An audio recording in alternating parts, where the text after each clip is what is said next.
ہمارے چینل سے جڑنے کے لیے یوٹیوب پر سنی قادری رضوی نیٹ ورک کو سبسکرائب کریں۔ عالی جناب عاقب احمد صاحب، السلام علیکم ورحمۃ اللہ وبرکاتہ۔ ہم آپ کے شکر گزار ہیں کہ آپ نے ہمیں خلیفہ گلزار ملت گروپ پر جھالوار راجستھان سے یاد کیا۔ اللہ آپ کو جزائے خیر عطا فرمائے۔ آپ نے ہم سے یہ پوچھا ہے کہ اگر کوئی امام سود لینے والے یا بینڈ بجانے والے یا سٹہ جوا سے حرام کمائی کرنے والے مسلم کے یہاں پر شادی میں عام دنوں میں دعوت کھاتا ہے تو اس امام کے پیچھے نماز پڑھنا کیسا ہے؟ جناب عالی، جوا کھیلنا، سٹہ بازی اور سود کا کاروبار کرنا یا لینا دینا، یہ سب ناجائز و حرام ہے، اور اس ذریعے سے جو کمائی کی گئی وہ سب ناجائز و حرام ہے۔ لہذا ایسی صورت میں ایسے لوگوں کے یہاں جانا اور کھانا کھانا یہ سب جو ہے شرعاً ممنوع ہے، ناجائز ہے۔ بالخصوص علماء کرام اور ائمہ کرام کو اس سے پرہیز کرنا چاہیے۔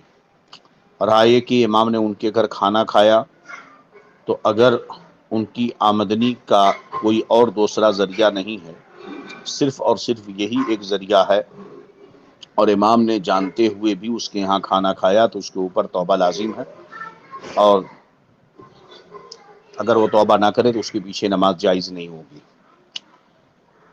اور اگر ان کے ہاں جوا کھیلنے والے، سٹہ بازی کرنے والے، سود لینے دینے والے کا اس حرام طریقے کے علاوہ کوئی اور بھی جائز طریقہ آمدنی کا ہے، کمائی کا، اور اس صورت میں اس نے دعوت کی، کھلایا، تو ایسی صورت میں اگر کسی کے پاس آمدنی کا ذریعہ ناجائز طریقے پر بھی ہو اور جائز طریقے پر بھی ہو تو اس کے گھر پہ دعوت کھانا جائز ہوگا، مگر جب شخص جوا اور سٹے بازی وغیرہ میں مشہور ہو تو اگرچہ اس کی جائز کمائی وغیرہ بھی ہو، ایسی جگہ جانا علماء کرام کے لیے منع ہے، صحیح نہیں ہے۔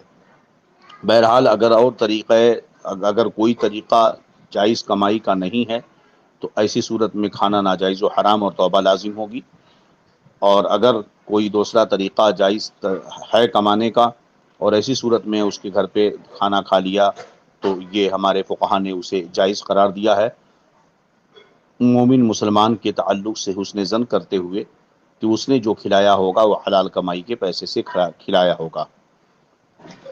سیدنا امام محمد رضی اللہ تعالی عنہ فرماتے ہیں بِهِ نَأْخُذُ مَا لَمْ نَعْرِفْهُ شَيْئًا حَرَامًا بِعَيْنِهِ، اسی پر ہمارا عمل ہے جب تک کہ ہم جان نہ لیں کسی چیز کے بعینی حرام ہونے کے بارے میں۔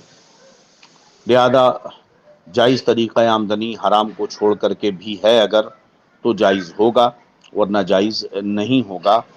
اب اس صورت میں امام کی حالت اور اس شخص کی حالت کو دیکھیں، اور بہرحال امام کو احتیاطاً توبہ کر لینی چاہیے، اور اگر یقیناً صرف اور صرف حرام کمائی ہے تو ایسی صورت میں ایسے شخص کے پیچھے نماز جائز نہیں ہوگی جبکہ وہ جانتے ہوئے ان کے ہاں اس نے کھانا کھایا ہو۔